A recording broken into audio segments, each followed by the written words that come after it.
Hello বন্ধুরা, আজকে দেখে নেবে যে তোমার পার্টনারের কারেন্ট ফিলিংস কী আছে। ইউনিভার্স প্লিজ বলো আমার ভিউয়ার্সের পার্টনারের কারেন্ট ফিলিংস কী আছে। ফার্স্ট কার্ড আসছে guilty. I feel pain from the damage I have caused. সে কিন্তু আজকে খুব মনোকষ্টে ভুগছে। সে একটা গিল্টের এনার্জিতে, মানে অনুশোচনার এনার্জিতে আছে। তার মনে হচ্ছে কেন আমি এরকম ব্যবহার করলাম, কেন ওকে এতগুলো বাজে কথা বললাম, কেন এই জন্যই আমাদের মধ্যে এত দূরত্ব চলে এলো। সে কিন্তু ভীষণ কষ্ট পাচ্ছে এবং গিল্ট, অনুশোচনার এনার্জি কিন্তু খুব খারাপ, খুব মারাত্মক। কুড়ে কুড়ে খেয়ে ফেলে ভিতরটা। তোমার পার্টনারের ভিতরটাও কিন্তু ঠিক সেই রকম কুড়ে কুড়ে খাচ্ছে, কিছু উপায় পাচ্ছে না এই গিল্টের এনার্জি থেকে বেরোনোর জন্য। দেন নেক্সট মেসেজ দেখব টাইম। সে কিন্তু সময়ের অপেক্ষা করছে, রাইট টাইমিং, যেটাকে আমরা বলি না ডিভাইন টাইমিং। তোমার কাছ থেকে কোনো সাইন সিমটমস পাওয়ার অপেক্ষা কিন্তু সে করছে। I am afraid it's too late to take action. এটা তার ভয়ও হচ্ছে যে বড্ড বেশি দেরি হয়ে না যায়, দেরি হয়ে গেলে রিলেশনশিপটা শেষ না হয়ে যায়। সে কিন্তু রিলেশনশিপ হারানোর ভয় পাচ্ছে, বুঝেছো? আজকের ডেটে দাঁড়িয়ে সে কিন্তু গিল্টের এনার্জি, কষ্ট পাচ্ছে এবং রিলেশনশিপ হারিয়ে যাওয়ার ভয় পাচ্ছে। কারণ তোমার সাথে যে ডিসঅ্যাগ্রিমেন্টগুলো হয়েছিল, I wish you understood how I feel. সে বুঝতে পারছে যে এখন সে ভুল করেছে, কিন্তু তোমাকে সে বোঝাতে পারছে না। তার মনে হচ্ছে যদি তুমি একবার বুঝতে যে আমি কতটা কষ্ট পাচ্ছি, তাহলে হয়তো তুমি আমার কাছে আসতে বা আবার একটা কল বা মেসেজ করতে। কিন্তু তুমিও মনে হচ্ছে, আমার ইনটিউশন বলছে তুমিও কিন্তু রেগে গিয়ে পার্টনারের সাথে দূরত্ব একটা তৈরি করেছো। স্পেস, হ্যাঁ, তুমি দূরত্ব তৈরি করেছো, তুমি একটা স্পেস দিয়েছো। I need more time to think. তোমার পার্টনার তো তোমাকে স্পেস দিয়েছে এবং তুমিও স্পেস দিয়েছো। তুমি বলেছো ঠিক আছে, তুমি তোমার মতো সময় কাটাও, সময় নাও, আমিও আমার মতো কাজ করি। তো দুজন দুজনকে কিন্তু স্পেস দিয়েছো এবং তোমরা চিন্তা ভাবনার মধ্যে আছো যে আবার মানে কিভাবে রিলেশনশিপটাকে ঠিক করা যায়। কারণ এইরকম আনএক্সপেক্টেড আউটকামে তুমিও অবাক হয়ে গেছো। যেভাবে তুমি ভেবেছিলে সম্পর্কটা যাবে, সম্পর্কটা কিন্তু সেই রকম দিকে যায়নি। এই আনএক্সপেক্টেড আউটকামে তুমিও কিন্তু ভীষণ কষ্ট পেয়েছো। তুমিও ভাবতে পারোনি যে এইরকম তোমার পার্টনার করবে, বিকজ তোমাদের মধ্যে থার্ড পার্টি চলে এসেছিল। There were other things that got in the way of us being together.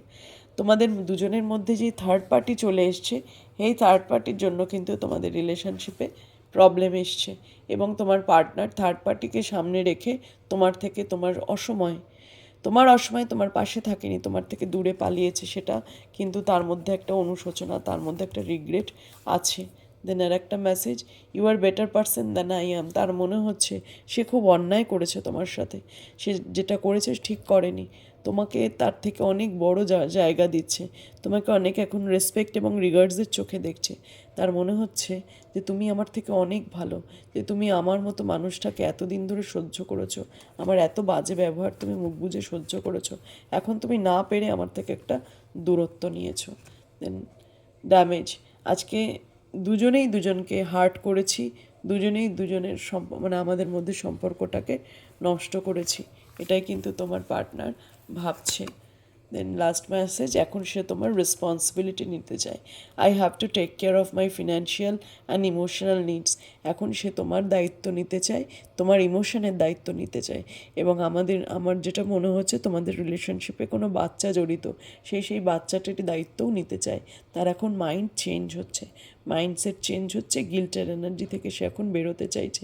প্রচণ্ড অনুশোচনা এবং কষ্ট, বলতে পারো সে নিজেকে ক্ষমা করতে পারছে না, এইরকম এনার্জিতে আছে। না পার্টনারকে ছাড়তে পারছো, না তার সাথে থাকতে পারছো।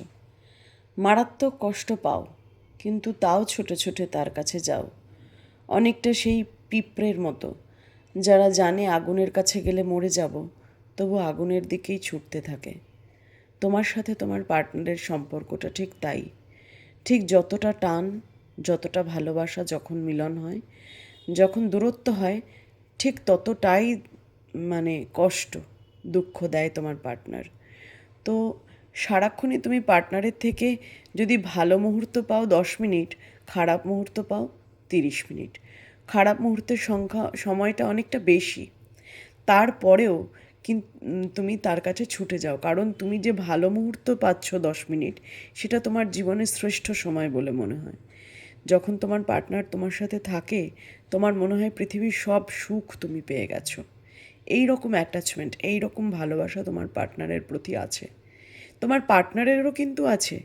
তোমার পার্টনারও যেমন তোমাকে রেগে গেলে অনেক বাজে কথা বলে, কিন্তু তোমার থেকে দূরে থাকতে পারে না। 1 মাস 2 মাস আবার সে যোগাযোগ করে। তো এই রকম তোমাদের সম্পর্কে কিন্তু ইন অ্যান্ড আউট হচ্ছে। কিছুতেই স্টেবল রিলেশনশিপে আসতে পারছো না। একে অপরকে ছেড়ে থাকতেও পারছো না, আবার একে অপরের কাছাকাছি আসলেই সমস্যা হচ্ছে। কেন? কারণ তোমরা একে অপরের সাথে পাস্ট লাইফ কানেকশনে আছো। এই পাস্ট লাইফ কানেকশনে আছো বলেই তোমাদের রিলেশনশিপে এত সরো, এত দুঃখ। কোনো একটা সময় হয়তো তুমি তাকে কষ্ট দিয়েছিলে, এই জন্মে এসে সেই কষ্টটা সে সুদে আসলে উসুল করে নিচ্ছে, বা সে তোমাকে কষ্ট দিয়েছিল, এই জন্মে এসে তুমি তাকে সুদে আসলে উসুল করে নিচ্ছ। তো সবই হচ্ছে আমাদের প্রারব্ধ, যেটা আমাদের নিয়ে এসছি আমরা, ডেস্টিনিতে আমাদের আছে, সেটা আমরা চেঞ্জ করতে পারবো না। কারণ আমাদের ডেস্টিনিতে থাকে 20%, বাকি 80% কিন্তু আমাদের কর্মা। সুতরাং তুমি যদি তোমার ভালো কর্ম করো, ঈশ্বরের প্রতি সারেন্ডার রাখো, ঈশ্বরের মনোনিবেশ করো, পার্টনারের সাথে বুঝে বুঝে চলো, নিজেকে ব্যালেন্স করো, নিজের এনার্জিটাকে ব্যালেন্স করো, রাগ কমাও, সব সময় সব কিছু এক্সপ্রেস করবে না, নিজের চারপাশে একটা বাউন্ডারি সেট করে চলো, তাহলে কিন্তু তোমার লাইফের অনেক সমস্যার সমাধান হবে। এবং তোমার পার্টনারের সাথে যে তোমার পাস্ট লাইফ কর্মা, সেটা অনেকটাই ব্যালেন্স হবে। ইউনিভার্স বলছে তুমি এই সরো ফেজ থেকে বেরো, কারণ তুমি জেনে নাও, আমার এই ভিডিওর মাধ্যমে ইউনিভার্স তোমাকে বার্তা দিচ্ছে, তোমার এই রিলেশনশিপের কারণ হচ্ছে পাস্ট লাইফ কর্মা। তোমরা একে অপরের সাথে কর্মবন্ধনে যুক্ত আছো, তাই জন্য এত কষ্ট বা এত টান অনুভব করো। সুতরাং নিজের এনার্জি ব্যালেন্স করো, 7 চাকরা মেডিটেশন করো, ঈশ্বরে বিশ্বাস রাখো, আস্তে আস্তে তোমার কর্মর দ্বারা তোমার এই কষ্টকে দূর করো। যত ভালো কর্ম করবে, তত কিন্তু তোমার পাস্ট লাইফ কর্মা রিলিজ হবে। সবাই খুব ভালো থেকো, ইউনিভার্সের প্রতি মন রেখো, থ্যাংক ইউ জানিও, ইউনিভার্সকে গ্র্যাটিটিউড জানিও, ঈশ্বরে বিশ্বাস রেখো, অবশ্যই নিজের উপর বিশ্বাস রেখো। সবাই খুব ভালো থেকো। ওম নমঃ শিবায়।